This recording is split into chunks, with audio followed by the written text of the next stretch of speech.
the second hour of Mindshifters Radio, and today is Thursday, May the 16th, 2024. So that was 10 years ago.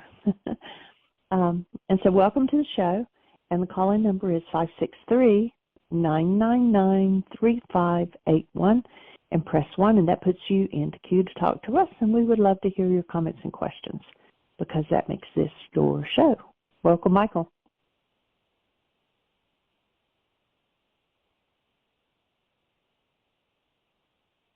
Thank you, dear heart. I hope you're having fun in Florida. You went kayaking this morning? Day. Yeah. Well, it's looking pretty nice here in Bristol, but it's also looking like we're going to get some rain. So we'll see how it all unfolds. So welcome, everybody. You get alone Arya time today and tomorrow. I do. I get to pick her up at 3 o'clock and have some things planned. We're going to play. Probably go to Australia for a few hours and see what unfolds. Maybe you should do a brief review of what going to Australia means here. Yeah, the other day, she was just full of imagination, and she says, okay, and we got the globe down and we looked, and she said, we're going to go to Australia. And so then I looked on Google, and it was a 36-hour flight. So she gets in one lounge chair, and I get in the other one, and we're watching TV on the plane. And then she plays like she's a stewardess, and she's bringing us our food. And then it's time to go to sleep on the plane. And so when we finally get there, and then we check into a hotel, and we go down to the swimming pool. So we're running up and down the steps constantly during this game. And swimming pool's downstairs, and she gets up on the couch and she dives in, and she says, come on, Nene, dive in off of the diving board. And I said, oh, no, I'm afraid. And she goes, oh, come on, jump off, Nene, face your fears. We played this game for like 2 hours until it was time to take her home, and then she turns around and points her hand towards the living room as if she's got a channel changer in her hand, and she goes, pause. So Michael gets to unpause the game and keep going today. Yay. So we're back to this conversation about first century Aramaic forgiveness. I appreciate the conversation we had yesterday with Mark. And Mark, if you're out there, if everything wasn't totally clear, I'd be delighted to continue the conversation and help yourself and help everybody who's listening to build the brain cells for what forgiveness actually means in the Aramaic language, as opposed to the substitution of pardoning that has happened for forgiveness.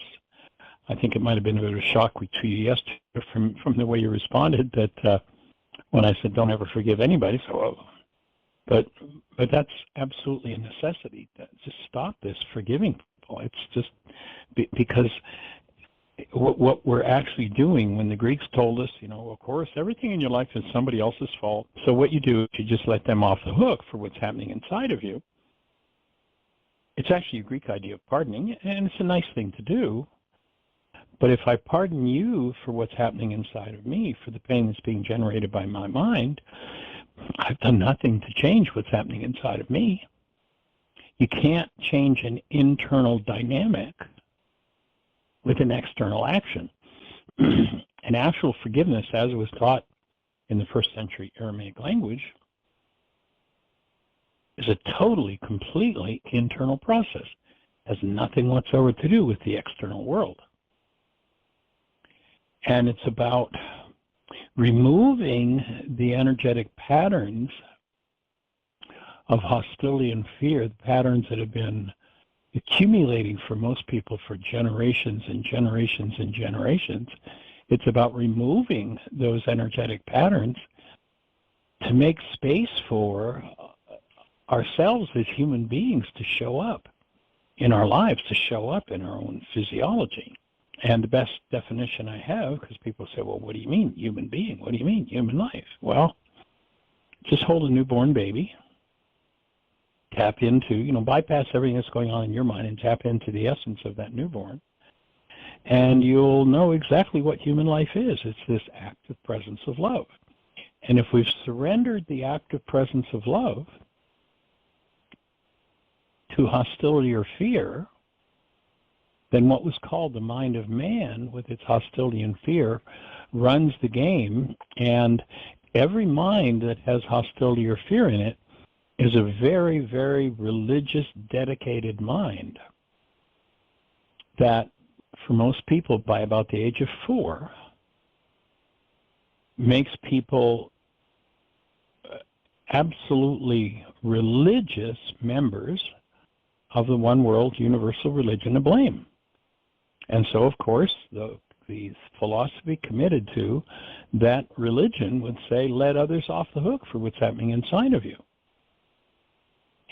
And what has happened over time, from the age of 3 or 4, as we watch the people around us talking about how whatever's going on in their lives is somebody else's fault. How many times have you heard somebody say, yeah, I went into a fit of rage, and, I realized that I have this rage, and I need to do something about it, and it's mine, and I need to change it. Or has the conversation been more like, yeah, and then they did this, and that enraged me even more, and then they did that, and that just infuriated me, and on and on and on goes the conversation. Once you've filled this body-mind unit with that level of hostility or fear, then you've given up the experience of yourself as the active presence of love. If you've given up that gift of being, then you have nothing. At which point, anything will seem to be sufficient. When you begin to forgive and you empty your mind of hostility and fear, then once again you create a space for the active presence of love, for being, to show up within your structure. It creates the space for being, for love to re-enter your life. If you remember, you go back to Yeshua, and he said, I come to bring you life. He didn't say I come to bring you dogma. He didn't say I come to bring you dogma. He didn't say I come to bring you beliefs about some creator off in space somewhere. He said I come to bring you life. The active presence of love moving through your cellular structure is life. And if you've given that up, then rage and fear and guilt and blame, it's well, gee, at least I have something. And your structure is the chalice into which life enters. And if it's filled with generational patterns of rage and guilt and grief and pain and trauma, then the conversation about love will become something like self-sacrifice. Did you see what I did? I put my head on the chopping block to prove I loved you. It'll become sexual athletics. It'll become all kinds of things. And those things will seem to be better than the nothing of a life void of love.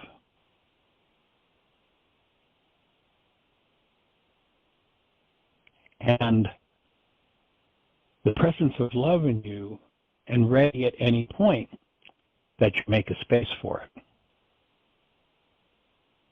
So you see that old idea of redeeming. You're redeeming your physiology. You're redeeming this instrument from the garden of carbon-based memory with all of its generational patterns of hostility and fear, and turning it back over to the mind it was originally designed for, which in the ancient Aramaic was called the mind of Christ.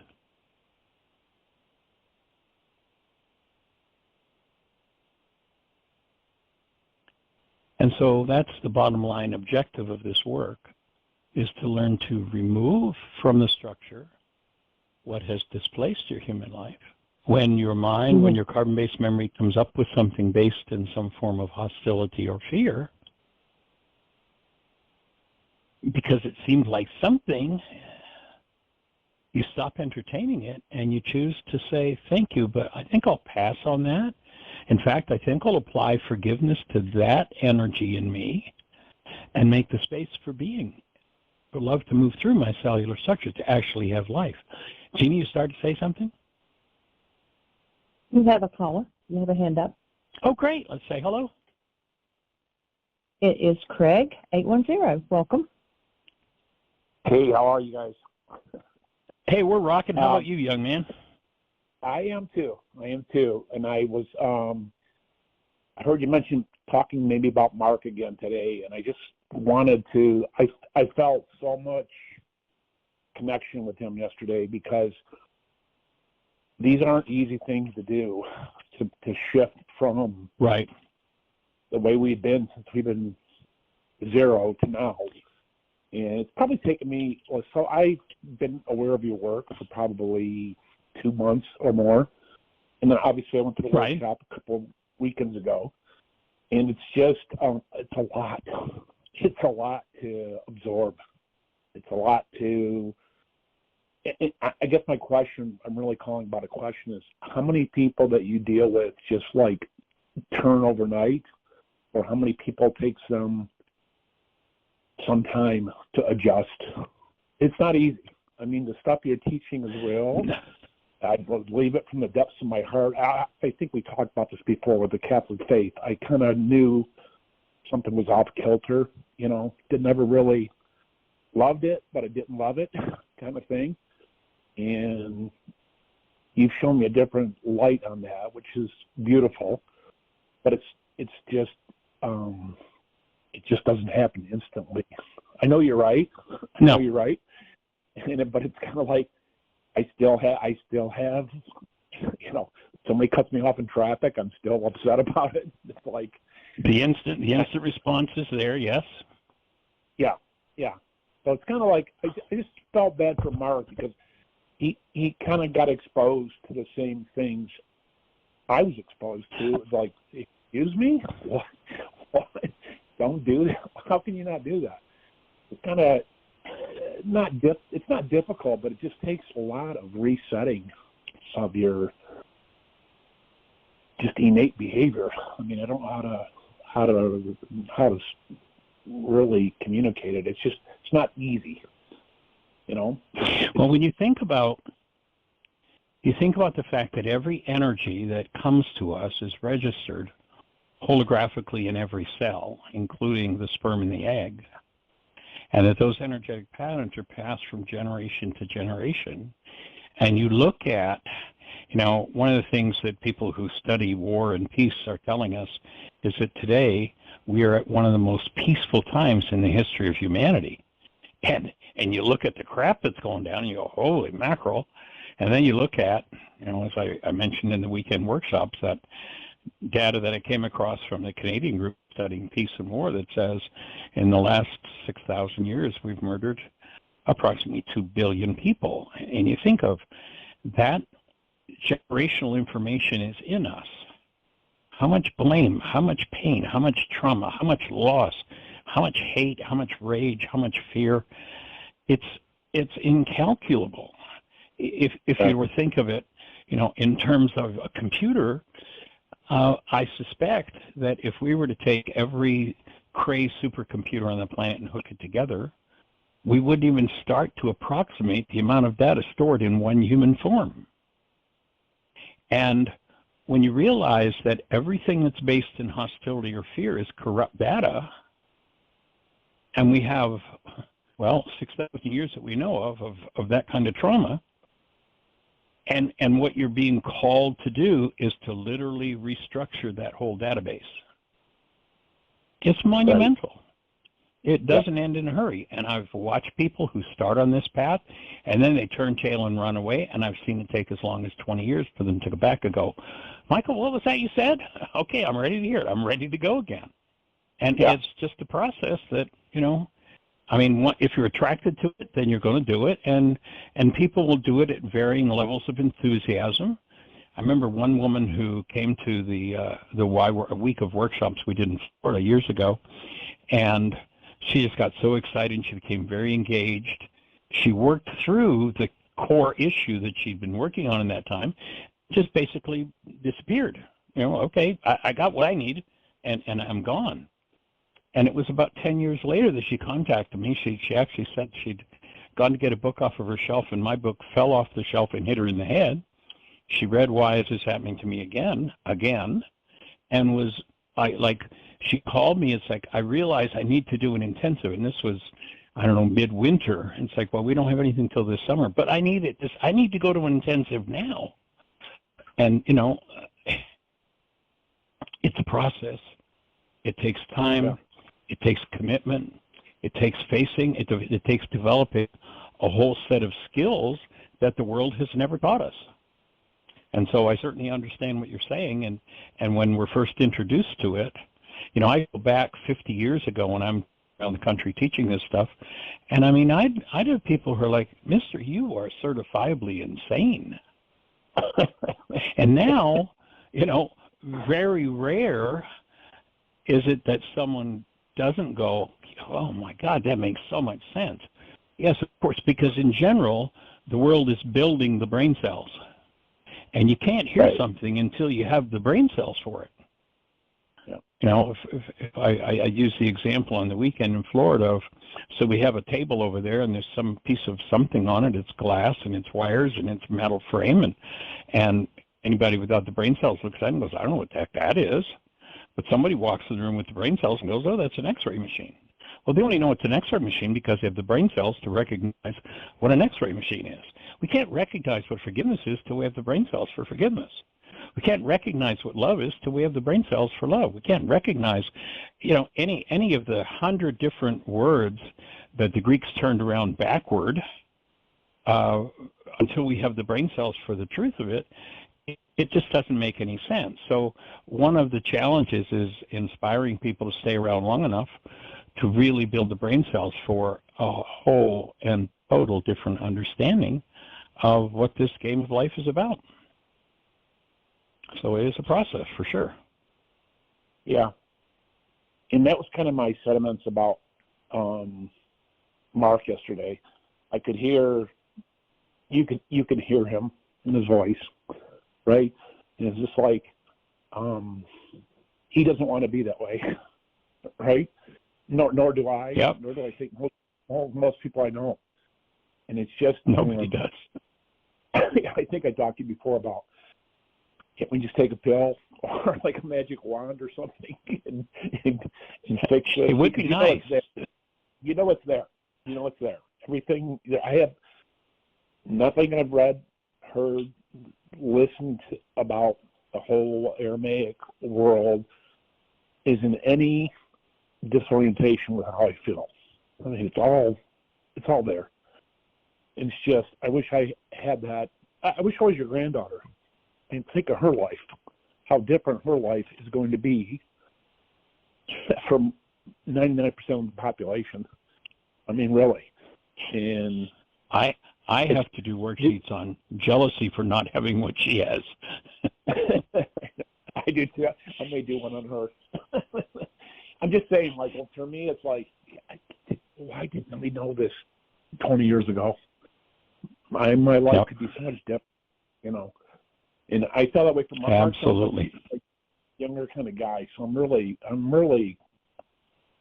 really kind of filled with joy. I was driving home from Chicago yesterday. I was on business, so I was just kind of in the car, and I was like, I really felt for the guy from the bottom of my heart that he just started. He just opened up a new life for himself. Like in my car driving home, I'm listening to a guy, a human, is changing their life, the beginning of the changing of their life. And it was very, very joy-filled. Yep. So I'm with you on that. Yeah. I'm with you on that. Every person that opens their eyes and looks, it's like, yes. Yeah. And I do like somebody cutting me off in traffic, now I do stop myself and go, Craig, who cares? maybe they're next on the worksheet. Yeah, somebody's in the hospital and they got to go see him. I really do find it's already affecting my just everyday circumstance. I'm things I was upset about 2 weeks ago are kind of like not bugging me anymore. So I do feel an impact. Although it's not perfect, and I'm with you, it's probably going to take me 65 years to get here. It's probably going to take another 65 to get rid of it. But I appreciate all your work, Michael. Awesome. Very cool. Okay. Very cool. Yep. That was it. That's all I wanted to say on the time. Yep. Thanks for your call. All right. Blessings.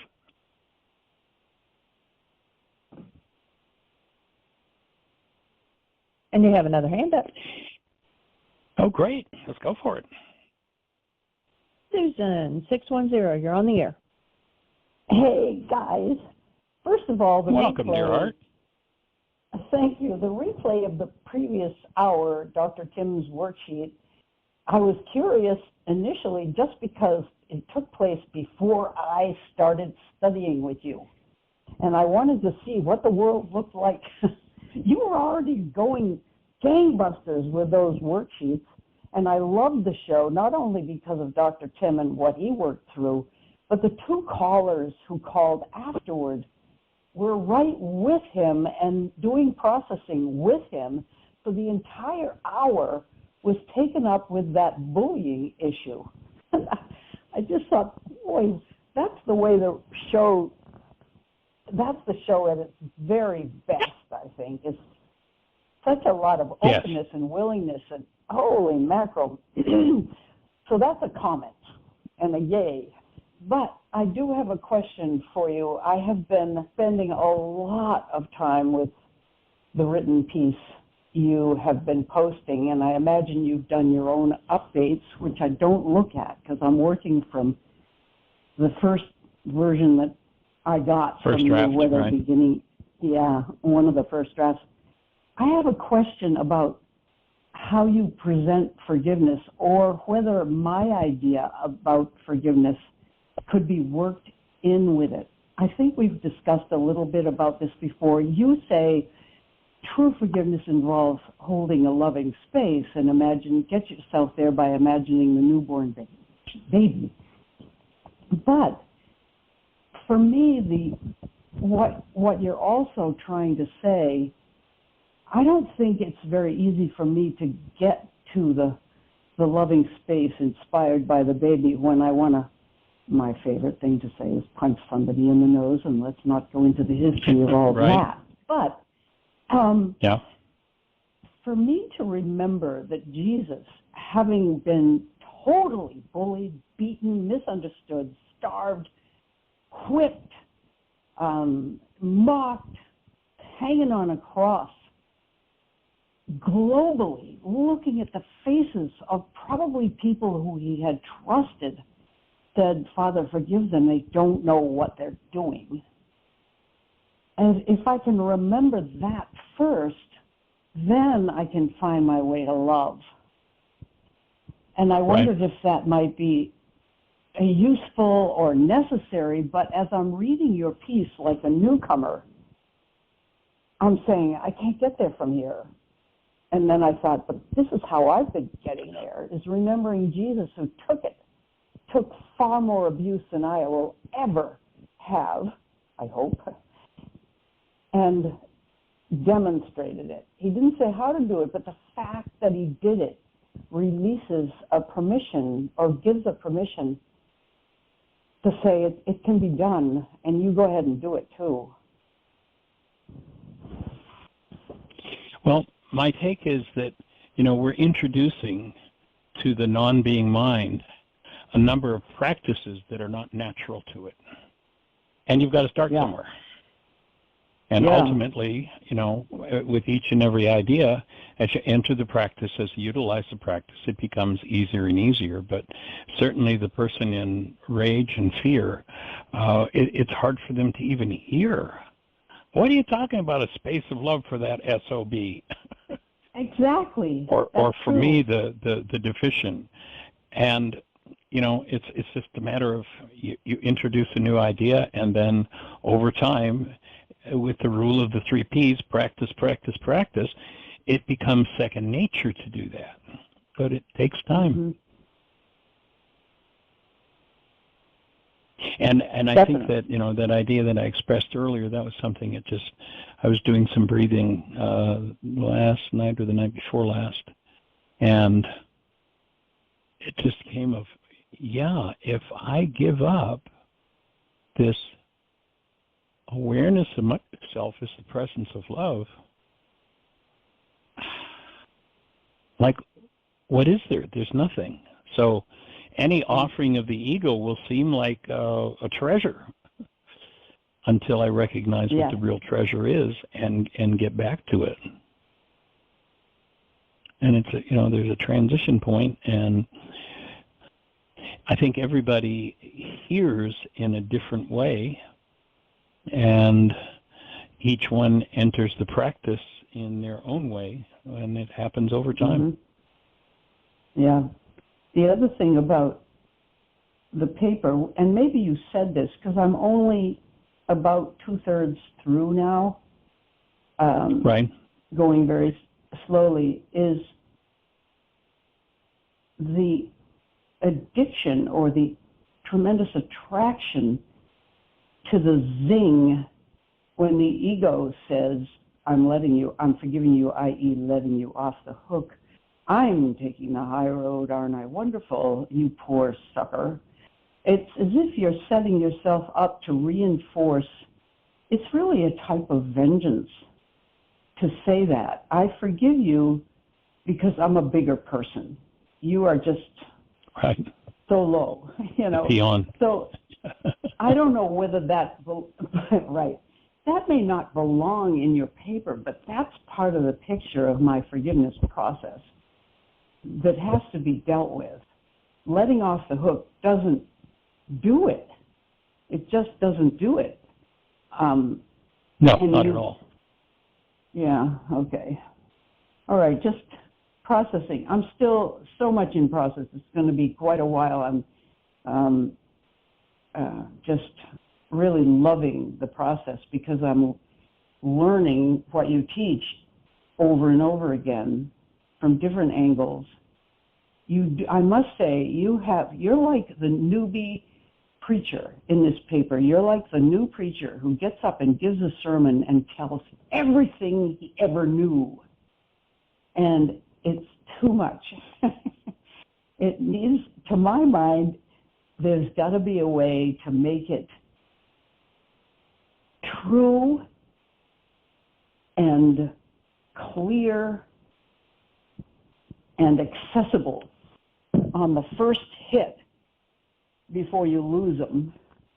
And that's why I'm hoping to do, whether you use it or not is irrelevant. I just want to see if I can distill the basics, get them in order, get them on the paper based on what you've read, and then maybe flesh it all back out into a long paper.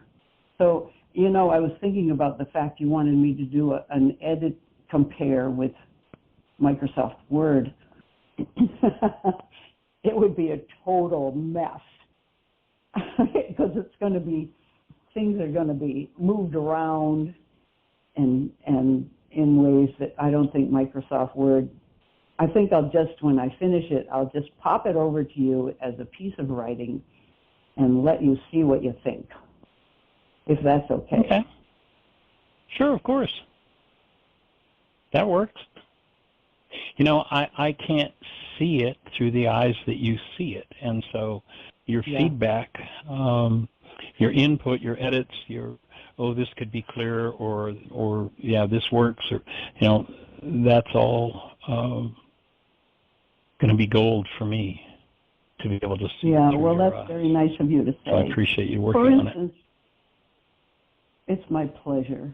But one thing I did notice is at one point you go into sympathetic and parasympathetic dominance, right, not having had those introduced before, and you don't go into them in much depth yet. Maybe you do later on, but I'm thinking, hey, where did that come from? What's that? And for me, I know what those mean more or less, so I could put them in and get it. but a new reader might get to that point and say, what? Oh, what are these words? And you could go into what they are. Like, for instance, you go into the function of the avicen, and I have taken that whole section about the avicen and put it as a footnote. You may not want to do that. You may want to put it right back where it was. But it seemed like a detour from your work, even though it has everything to do with your work from the physical point of view. Mm-hmm. And very interesting. Right. Yeah, for me, putting the sympathetic and parasympathetic in place there helps.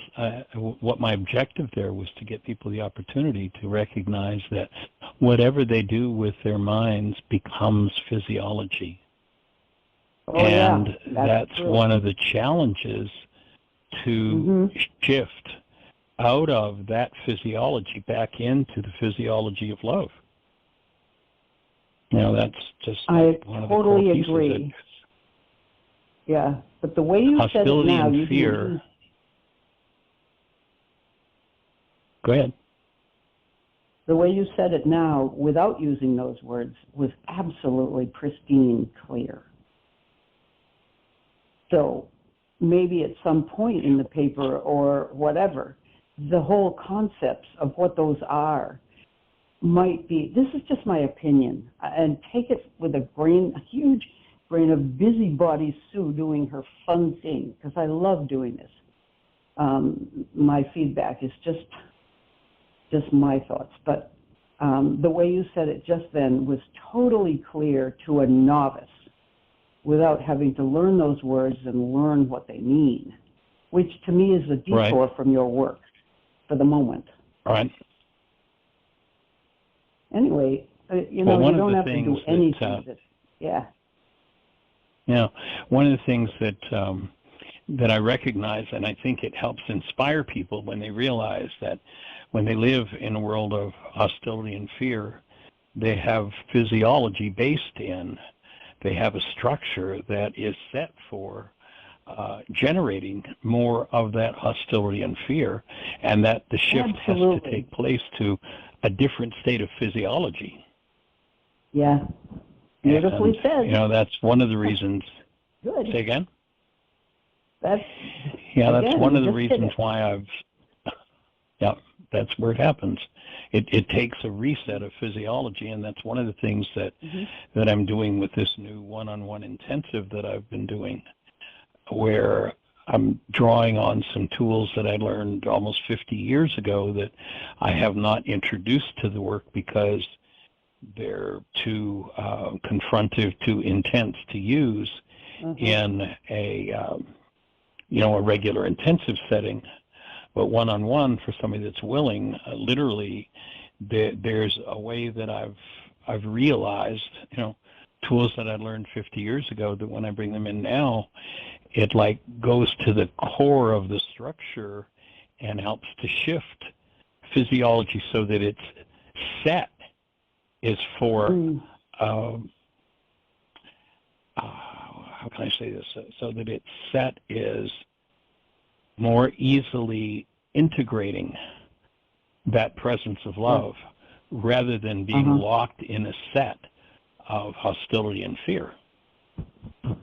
Michael, you say you don't feel you could do that or have done it at a regular retreat, but you can do it one-on-one. Can you give it? Would it be too dangerous and explosive for you to give an example of what you say in a one-on-one? Well, it's not really what I say. It's literally a physiological process, and it's not one that I. Breathing is a part of the process, yes, but it's really, in a very intense way, going to the core of the antenna and facilitating a shift there. And it's not something like I've had people who, the physician that invited me to Florida, I talked with him about it, and he said, well, tell me what it is you do. And it said, like, if I told you what I was going to do, I'd have to kill you. It's like, no, because what will happen is if I told you what I'm going to do, then your mind will be figuring it out, and it'll just blow past the whole thing. So there's no explanation available. If you trust that it'll work, then then let's say do it, and if you don't, then let it go. Don't, because it's not something for the mind to play with or to try to figure out or try to avoid or what have you. It's going to, with the breath, and going right to the core of the antenna, the core of physiology, and resetting it for a function of love rather than a function of hostility and fear. Okay. I do have a very guilt. I am trying to figure it out, so you're right there. Good to catch that. Yeah. What were you going to say? It's not something to figure out. There's a gentleman, you've heard me talk about Patrick before, and I did the process with him when I was in Florida this week. And he's a body worker and very capable. He's actually my first body worker from 50 years ago. And he was like, well, tell me what you're going to do. It's like, no, I can't tell you what I'm going to do, or your mind will be busy figuring it out, and it'll block it. So, no, that's not what works. And he shared with me, he said he was going to plan to call into the show at some point in the next week or so, but there was a particular deformity that he had in his pelvis that he has worked on for 3 years. And literally within the 4 minutes of the core of that process, that deformity that he had totally restructured itself, like right there on the spot. I mean, he got up off the table and he's like, I can't believe it. I've worked on this for 3 years, and that anomaly in my pelvis is just gone. Wow. So you are a practitioner working with your intuition, because you didn't go in there knowing what you were going to do either, it sounds. Well, it's all of the above. It's all of the above. It's a 3-day process, and it's working with all of the above.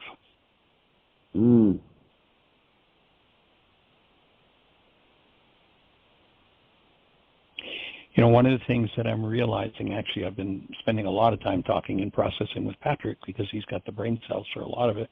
In fact, one of the things you may have heard me say when I first said I was going to start doing this is, I wish I had somebody that I could train who could do this for me, because I can't do it to myself. And I've actually been working with Patrick, and I think I've got him to the point where the next time we get together, he's going to be able to do it to me, because he's got the physiological knowledge and the skills. So we've been working with that. I've been sending him pictures and what exactly is at the core of it. And so I'm hoping that he's going to be able to walk me through the process the next time we get together. This reminds me of your exchange in 2014 with Dr. Tim. Here's Dr. Tim. I don't know what stage he was in as far as being your student, protege, and then a fellow teacher, as he is now. But he was open. You became open. Then I think it was Rex and a man named Mark, or did I make that up? 2 other men called in to that show back then and carried the bullying issue further, maybe not further, but in their recognizing that they were also processing while Dr. Tim was processing. And one thing I loved about that show was that at one point Dr. Tim was having to stop and collect himself and breathe, and you were so excited about the process that you started talking, and he said, hang on, I'm breathing here. I just thought, there you go. Right. Yeah. He stood up. Takes time to integrate it. I know, my goodness, yeah. But it was great because you did, and then you went with it. And then I think it was Michelle Pichet said, okay, Dr. Michael, how are you feeling? Anything triggered for you? And instead of saying, oh, no, I'm just fine, you popped right up with, oh yeah, I've got to do a wake-up sheet on being misunderstood, fully on it all. You know, it was just great. It was just total fun. You're daring. It's like playing, but on the soil, the rich, real stuff. So, yeah, loved it. I'm with you. Sweet. Yeah. Sweet, sweet, sweet.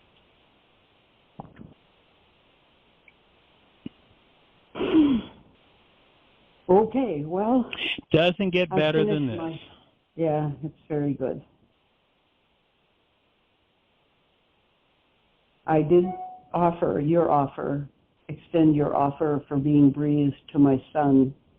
He's on a totally different trajectory, but he is doing his own process the way he seems to have to do it.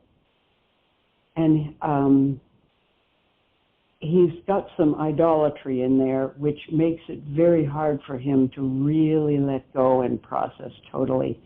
One idol is a tremendous fear about not having enough money, even though that is not a realistic fear at all. He thinks he either has to get disability insurance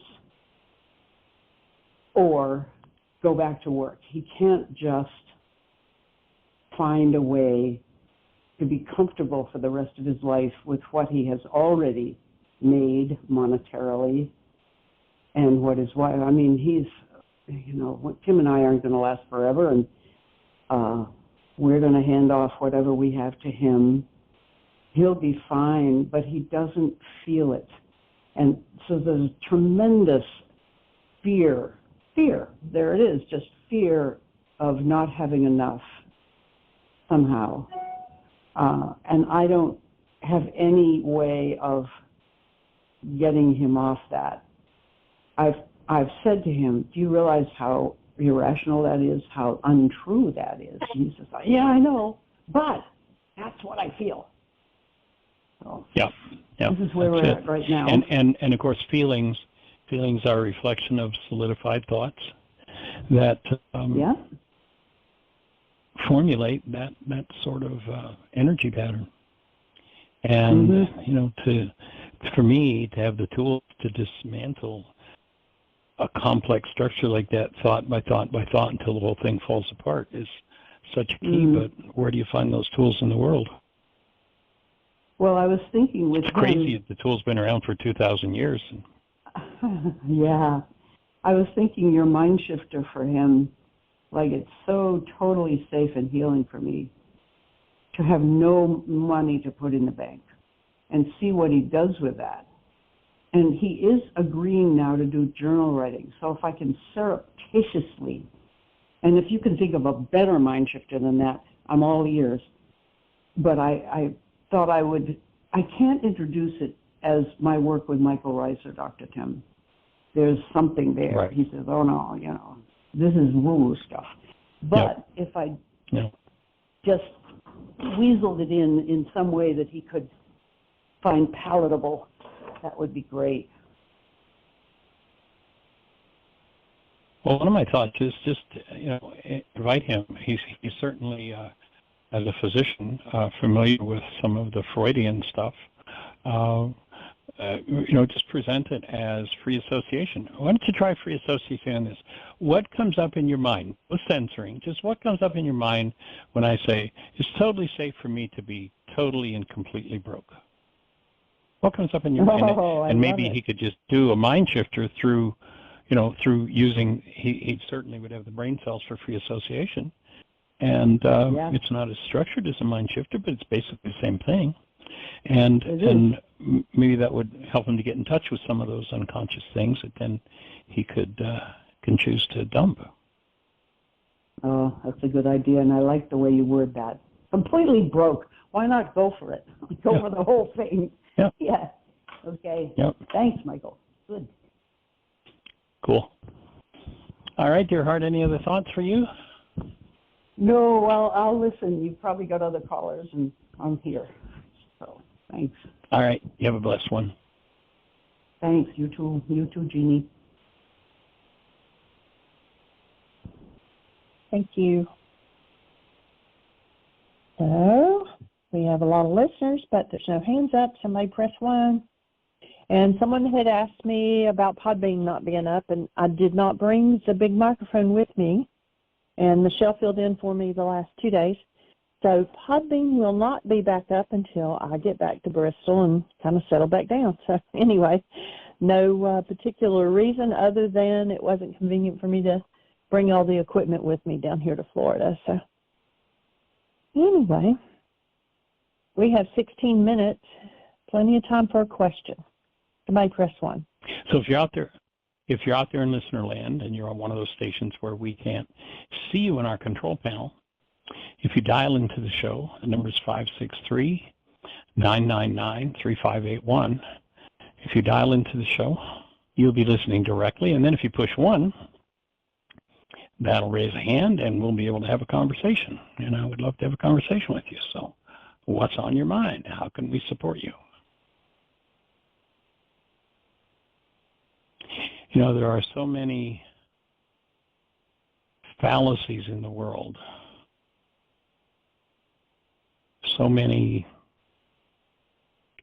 totally, completely insane thought systems that people believe in. You know, a song title comes to mind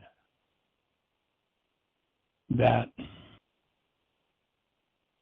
is so bizarre when you think about the truth of it that it's mind-boggling.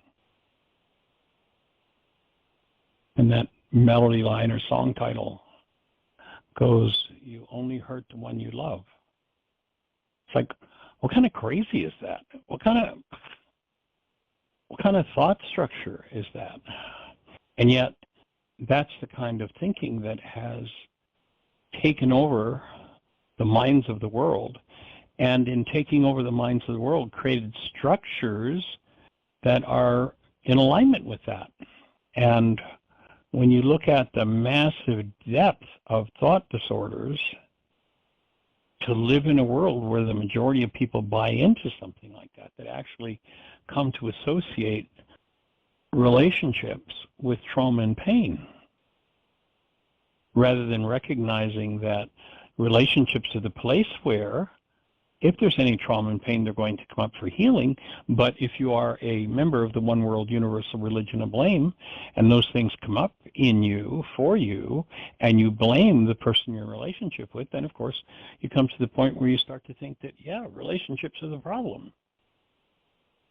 And no one has ever suffered over being in a love relationship. That's just crazy. Nobody has ever suffered over that. People have suffered over being in hate and fear-based relationships.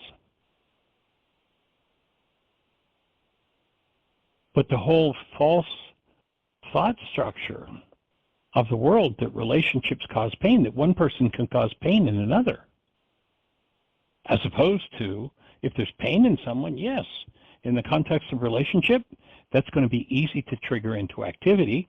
And of course, if people live in the blame world, if they live in denial, and remember our definition of denial, when I think or speak as though something outside of me is the cause of what's moving inside of me, then I'm in denial, and I dissociate from, I literally cut myself off from the real cause of my pain, and I hallucinate a whole structure about how the problem's outside of me.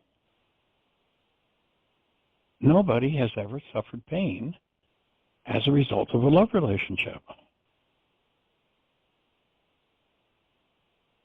But in the context of relationship, if there's pain, especially if it's a decent relationship, then there's the safety of being able to look at those pained parts of our own minds and bring them forward for healing. And it's only because of this whole commitment to blame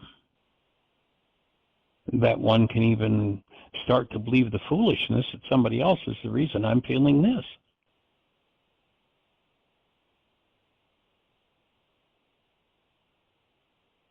So to shift the mind around into a different way of structuring its realities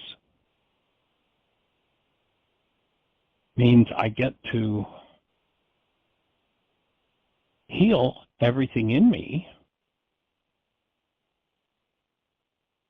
everything in my generational bloodline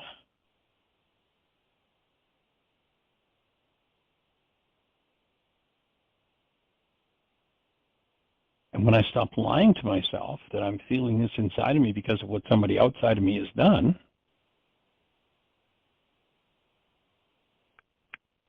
then everything changes.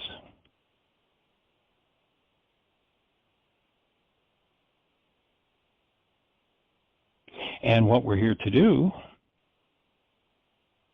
is to into an understanding of how the actual world works, about the fact that we are not physical beings, but that we are energetic beings, and that the master organizer, break that word down, organize, what turned into organic structure, the master organizer is what we do with our minds.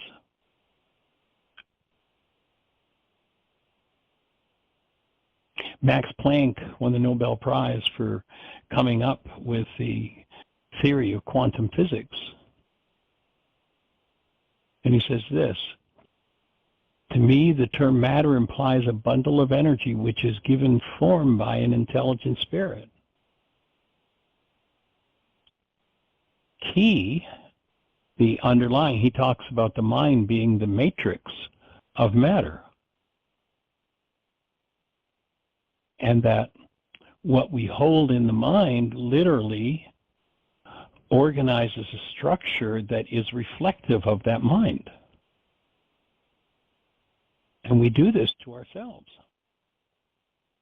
If we don't know we have that power, then it becomes pretty tough to change it. But with the tools for dismantling thought disorder by thought disorder, for returning to the original Aramaic context and understanding of the world, which has just been totally and completely bastardized by the Greeks. I mean, to the point of asinine.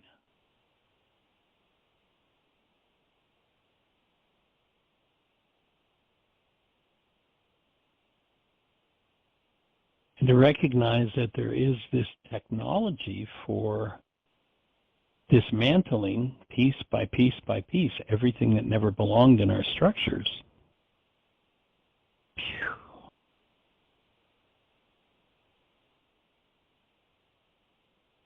And to think that was presented 2,000 years ago, and men have turned it into religion. It's just mind-boggling.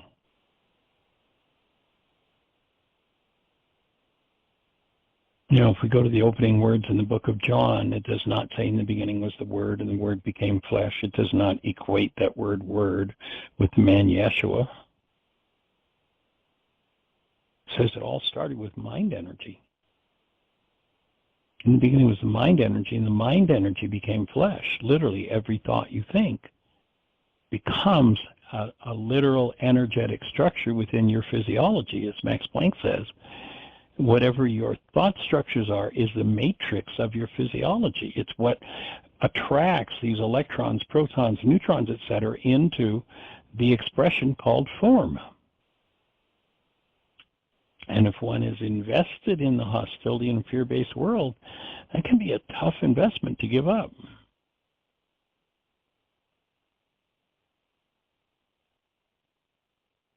But that's the objective of the work, is to give all of that up.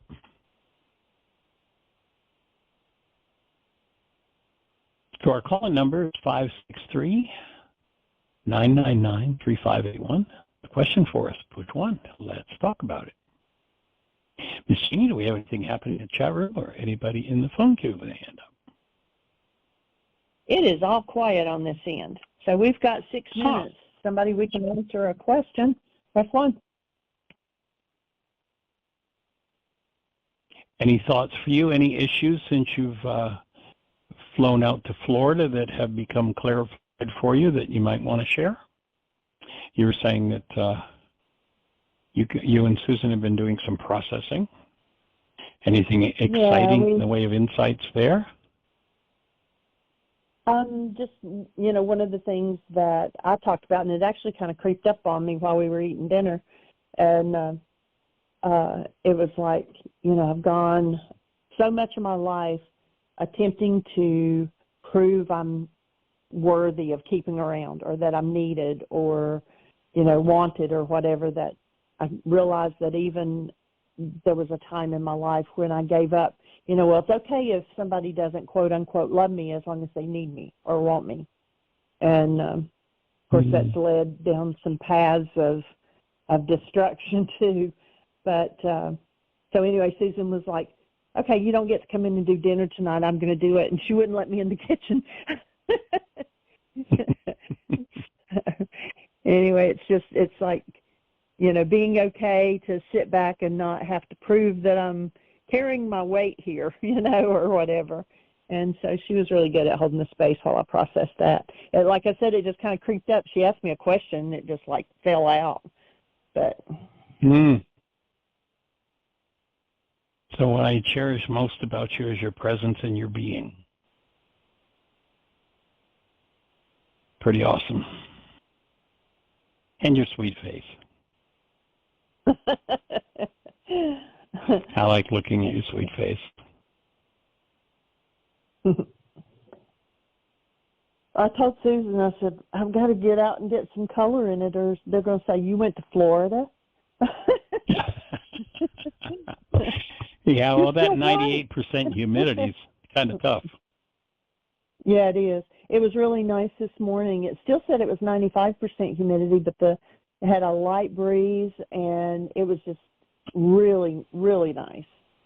We said we might go out even earlier tomorrow, but I think her sister is coming tomorrow maybe. And anyway, we may even get out on the big boat. Today we just did the kayaks. So it's nice. It's really relaxing, and just, chilling and doing yoga, which I hadn't done before. Nice. So I'm learning that. Yep. So it's just been nice. Very cool. So we're down to 3 minutes.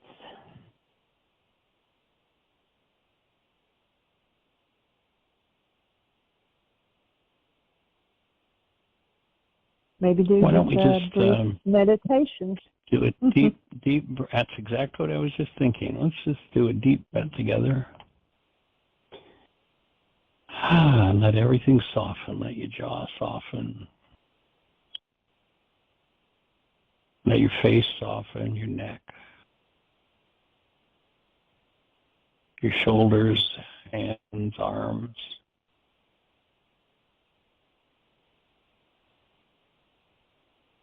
Breathing in all the way down into the depth of the pelvis.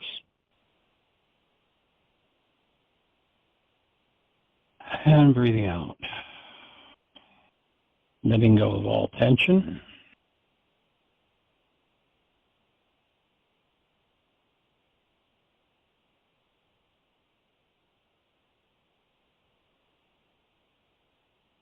And with your inner eye, just look inside and notice that in each of those trillions of cells in your structure, there is a light. And that's the light that Yeshua was talking about when he said, "You are the light of the world." And as you breathe into it, intensify that light. Intensify that presence of love.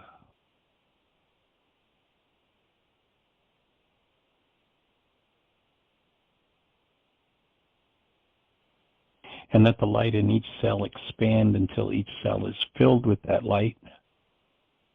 And then allow the light to overflow the edges of the cell and join with the light from each other cell that spills out from the center of the cell.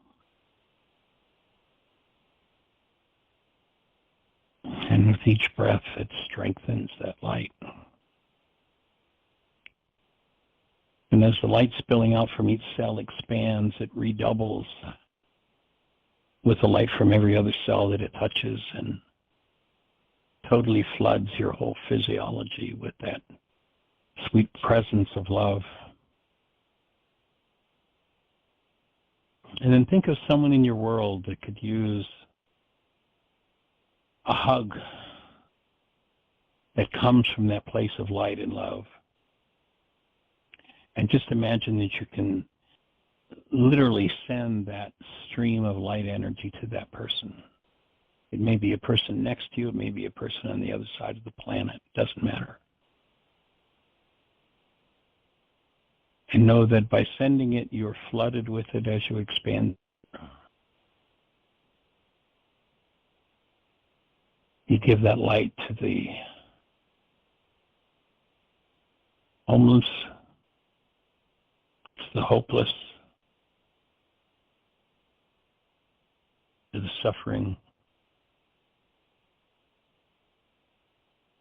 to the thief, to the liar, to the offender, to the saint.